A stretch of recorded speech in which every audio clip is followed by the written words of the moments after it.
ஆசையாயிருக்கிறதே இது போல் வாழ்ந்திடவே.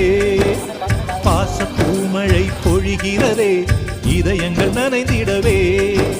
நம்மை காணுகிற கண்கள் நம்மோடு சேர கெஞ்சும்.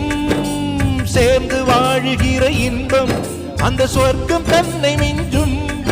ஒரு நாள் கூட இங்கு வரமாகும், உயிரங்கள் வீடாகும்.